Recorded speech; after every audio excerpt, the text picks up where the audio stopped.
जो हमारा टारगेट है वो ट्रेडिशनल एग्रीकल्चर के साथ कन्फ्लिक्ट को अवॉइड करना, क्योंकि अभी जो क्लाइमेट चेंज हो रहा है उस क्लाइमेट चेंज में टेम्परेचर बढ़ता जा रहा है, पानी की कमी हो रही है, और ऐसे में बहुत सारी जो ट्रेडिशनल क्रॉप्स हैं वो सर्वाइव नहीं कर रही हैं, जिससे किसान की हिम्मत छूटती जा रही है।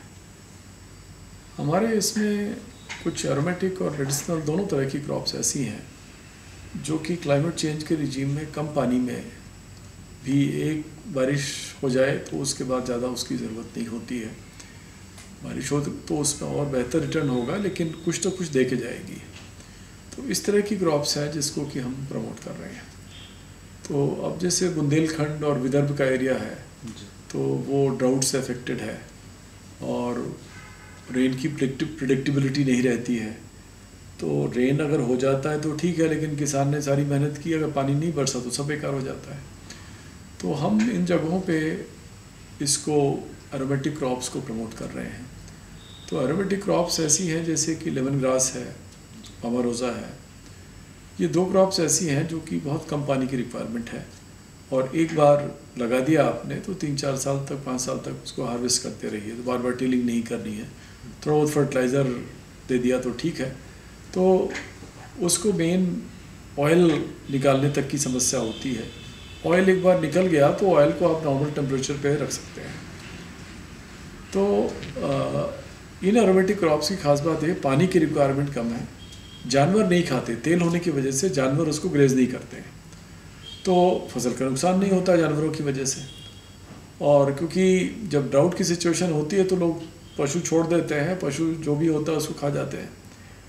दूसरी चीज़ ये कि उसमें जब आप तेल निकाल लेते हैं तो उसके बाद जो रेजिड्यू है that is a good feed stock, तो वो एनिमल फीड के लिए भी काम आता है। तो ये दोनों चीज़ के लिए अच्छा है कि तेल का नुकसान नहीं होता है, तेल निकल जाने के बाद बाकी मटेरियल उसमें इस्तेमाल में आ सकता है। तो एक तो ये दो बड़ी अच्छी क्रॉप्स हैं जिसकी की डेफिशिएंसी हमारे यहाँ डोमेस्टिक डिमांड काफ़ी ज़्यादा है और मिल नहीं रहा है, तो इसको हम प्रमोट कर रहे हैं। पामारोज़ा एक ऐसी क्रॉप है जो कि सॉल्ट अफेक्टेड एरिया में भी अच्छे से हो जाती है, और इसको हमने ऐसे एरियाज़ जैसे कि कच्छ का एरिया है जहाँ पर कि सैलिनिटी सॉल्ट लेवल काफ़ी ज़्यादा है, वहाँ पर और क्रॉप्स बहुत अच्छा परफॉर्म नहीं करती हैं, वहाँ पर पामारोज़ा को हमने प्रमोट किया है और पामारोज़ा काफ़ी अच्छा रिटर्न दे रहा है। वहाँ पे किसान काफ़ी खुश हैं, काफ़ी तेज़ी से पामारोज़ा वहाँ पर फैल रहा है। मेरा ये कहना था कि जिन एरियाज़ में किसान ट्रेडिशनल एग्रीकल्चर नहीं करता है उन एरियाज़ में हम एक्सपेंड कर रहे हैं। इसी तरीके से एक क्रॉप है खस, वेटिवर। खस की खासियत यह है कि खस हाई सॉल्ट में भी हो सकता है, सबमर्जेंस में भी हो सकता है, जहाँ फ्लड अफेक्टेड एरियाज़ है वहाँ भी हो सकता है। खस को हम लोग जो हैं हमने कडलूर जो सुनामी अफेक्टेड एरिया है तमिलनाडु में, वहाँ पर प्रमोट किया है। वहाँ पे खस की वैरायटी पहले से लोग लगाते थे, लेकिन उसमें तेल ज़्यादा नहीं था, उसको लोग हैंडीक्राफ्ट्स के लिए उसकी रूट यूज़ करते थे। लेकिन बाद में हैंडीक्राफ्ट्स इंडस्ट्री में डिमांड उसकी कम हो गई, तो वो कहने लगे अब क्या करें। तो हमने देखा उसमें तेल कम था, तेल का परसेंटेज, ऑयल का परसेंटेज कम था, करीब 0.3% था। हमारी वैरायटी में 1.5-1.6% है। तो हमने उनको तेल वो वैरायटी भेज करके लगवाया, और जब वहाँ पे देखा कि वहाँ परफॉर्मेंस अच्छा आ रहा है उस वैरायटी का, तो अब वहाँ पर तेज़ी से वो फैल रहा है। और जिस जड़ की कीमत वहाँ पे 100 रुपये किलो दिया करते थे लोग, 200 रुपये के लिए मारामारी हो रही है। तो अभी उसकी कीमत और भी मिल सकती है उनको। तो एक तो ये कि जो इंडिया की कोस्ट लाइन है काफ़ी बड़ी कोस्ट लाइन है और वो सॉल्ट अफेक्टेड है, तो ऐसे एरियाज़ में हम पामारोज़ा और ये इसका इस्तेमाल कर सकते हैं। जैसे ठीक पानी के पास नज़दीक वाले एरिया में खस लगाएं, उससे थोड़ा और दूर जो सैलिनिटी अफेक्टेड है उस एरिया में हम पामारोज़ा लगाएं। तो इस तरीके से करके पामारोज़ा और खस ये दोनों में हम ग्लोबल लीडर हो सकते हैं, और लेमन ग्रास में भी हो सकते हैं। और दूसरा ये कि हमारी जो नदी के किनारे, गंगा नदी और बहुत सारी नदियाँ जो हैं, उनके किनारे का क्षेत्र जो है खेती लोग नहीं करते हैं क्योंकि बाढ़ आ जाने पे ख़त्म हो जाता है। तो ऐसे क्षेत्रों में भी अगर हम खस लगाएं, और हम लगवा रहे हैं यहाँ गंगा के किनारे कई ज़िलों में, बनारस में, कानपुर में और कई जगहों पर जो है हम लोगों ने शुरू कराया है, और उत्तर प्रदेश में भी जो वन विभाग है वो भी हमारे साथ सहयोग करके चाहते हैं कि गंगा के किनारे सभी जिलों में गंगा के किनारे खस का रोपण किया जाए। तो इससे क्या है कि जिन किसानों को अच्छे खेत में अगर 25-30 हज़ार रुपये सालाना मिलते हैं पर एकड़, वो अच्छे खेत में नहीं बल्कि जो नदी के किनारे वाला क्षेत्र है जिसमें वो कुछ नहीं लगाते हैं बाढ़ के डर से, उस वाले क्षेत्र में उनको सालाना 80 से 90 हज़ार रुपये पर एकड़ मिल जाता है खस की खेती करने से। तो ये सीधे सीधे 2 से 3 गुना इनकम बढ़ाने वाली बात है। किसान थोड़ा सा चूँकि वैसे ही परेशान होते हैं, उनके पास पूंजी नहीं होती, ज़्यादातर किसान छोटी जोत के हैं, उनके पास पूंजी नहीं होती है।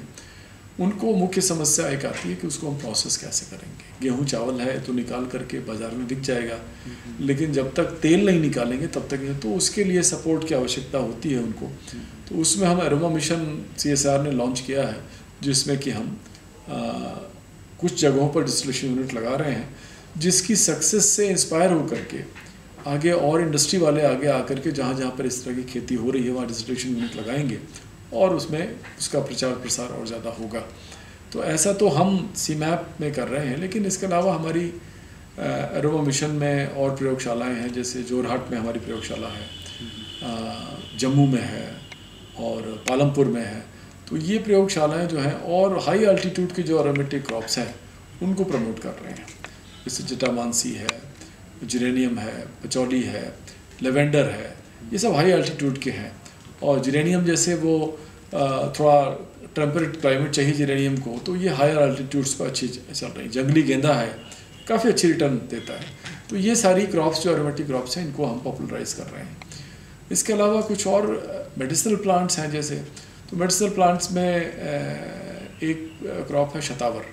शतावर जो है ऑर्चर्ड्स में और जंगलों में छाया में भी हो सकती है, और चूँकि उसमें कांटे होते हैं और शतावर की जड़ महत्वपूर्ण होती है जो कि ज़मीन के नीचे होती है, वो उसमें 2-2.5 साल लगते हैं मैच्योर होने में, तो इसको जानवर नहीं नुकसान करते हैं। और 1 साल में 1 एकड़ में करीब 2 लाख के आसपास जो है प्रॉफिट उससे हो सकता है शतावर से। तो एक शतावर बहुत अच्छी क्रॉप है जिसको हम प्रमोट कर रहे हैं। इसके साथ साथ जो काफ़ी अच्छा काम हमारे हैदराबाद सेंटर ने किया है वो अश्वगंधा में किया है। वहाँ के तेलंगाना और रायलसीमा क्षेत्र जो हैं वो बहुत ड्राई एरियाज़ हैं, वहाँ पे पानी बहुत कम बरसता है, रेनफेड है, बहुत ड्राई ड्राउट अफेक्टेड है। तो वहाँ पर मूंगफली की खेती थोड़ा वो लोग करते हैं। वहाँ पर हमने अश्वगंधा इंट्रोड्यूस किया है और अश्वगंधा वह बहुत अच्छा चल रहा है, अश्वगंधा की वैरायटी। और जिस खेत से उन्हें 20-25-30 हज़ार रुपये मिला करते थे, उसी खेत से अब उनको 60-70 हज़ार रुपया मिल रहा है। तो ऑलरेडी डबलिंग इनकम वाली बात है। तो ये अश्वगंधा की खेती से काफ़ी फ़ायदा हो रहा है, लेकिन थोड़ा हम और प्रयास कर रहे हैं, क्योंकि अश्वगंधा की जड़ जो है उसको निकाल करके फिर वो नीमच की मंडी में लेके जाते हैं, ट्रांसपोर्ट की कॉस्ट लगती है, ट्रांसपोर्ट में क्वालिटी लॉस होता है। तो हम कोशिश ये कर रहे हैं कि जहाँ पर वो पैदावार होती है उसके आसपास ही प्राइमरी प्रोसेसिंग कम से कम हो सके, क्योंकि अश्वगंधा की डिमांड अमेरिका में बहुत ज़बरदस्त हर्बल मार्केट में बढ़ती जा रही है। और इसके लिए हम कोशिश कर रहे हैं कि किसानों से जहाँ पर कि पानी की कमी है ऐसे क्षेत्रों में अश्वगंधा की खेती कराएं, और जिससे उनकी इनकम बढ़ेगी। तो क्लाइमेट चेंज का असर जो कंट्री में आ रहा है, जिसकी वजह से किसान खेती छोड़ते जा रहे हैं, उसको कॉम्पनसेट करने के लिए जहाँ पर इरिगेशन की सुविधा है, जहाँ पर नदियों की सुविधा है, वहाँ पर तो ग्रेन्स वगैरह की चीज़ें, वेजिटेबल्स हो सकती हैं, लेकिन जहाँ पर ये सुविधा नहीं है, पानी कम है, वहाँ पर इस तरह की क्रॉप्स को हम प्रमोट कर रहे हैं जो कि सस्टेन करेंगी और किसानों को कुछ ना कुछ फ़ायदा देके जाएंगी। और जो उनकी उम्मीद ख़त्म होती जा रही है खेती से, मेरी उम्मीद है कि वापस लौट करके खेती की तरफ आएंगे।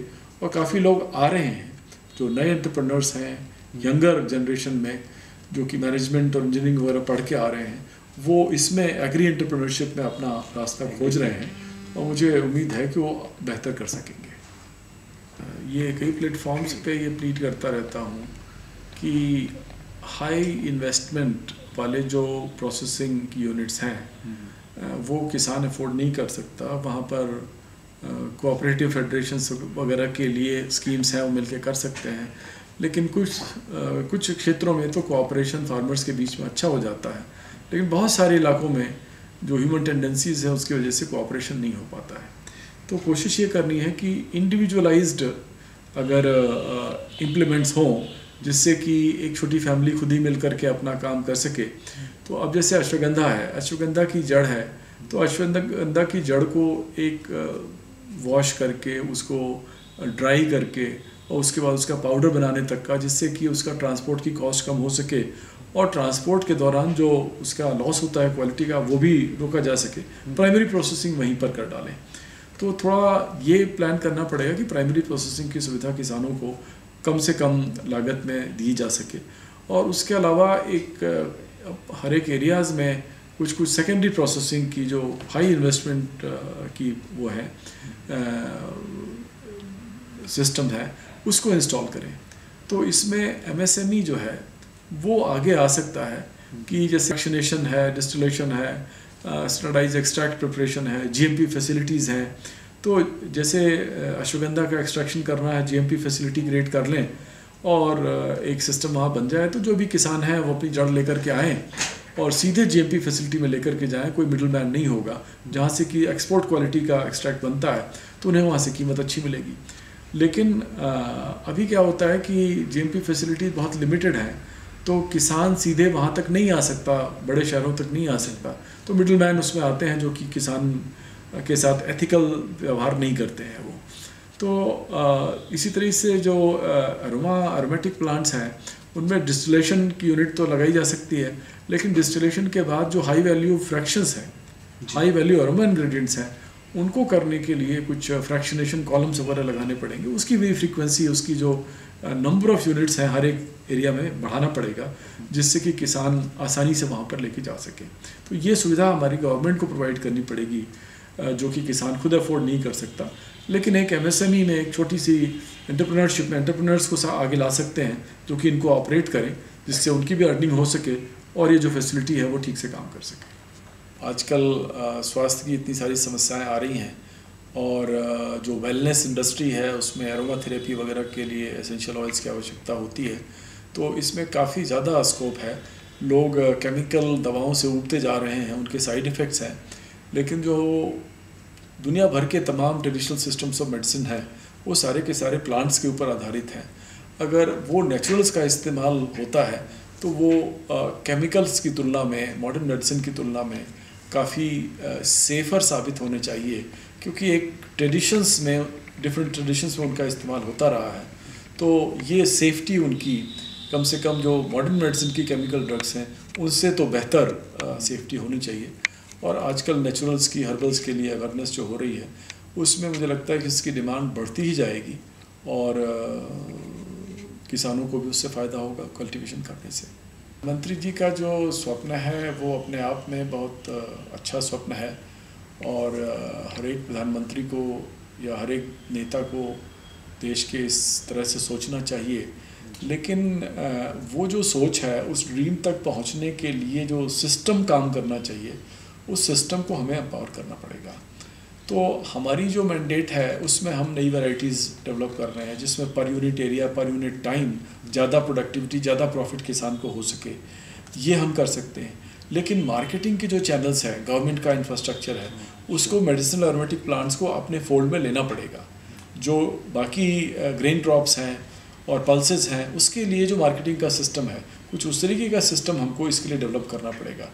जिस तरीके से डेयरी डेवलपमेंट बोर्ड है, एनडीडीबी का मॉडल हुआ, उस तरीके के मॉडल को अगर हम एसेंशियल ऑयल के उसमें इम्प्लीमेंट कर पाएँ कि घर घर जा कर के, जहाँ पर कि एसेंशियल ऑयल है वहाँ पर एसेंशियल ऑयल के लिए उनको प्लांटिंग मटेरियल दें, उनको गाइडेंस दें, उनको एग्री इनपुट्स दें और उसके बाद उनका ऑयल जा कर के वहीं से गाँव से ही प्रोक्योर करके उसको वैल्यू चेन में लाके इंटीग्रेट करें, जैसा कि डेयरी डेवलपमेंट के लिए किया गया।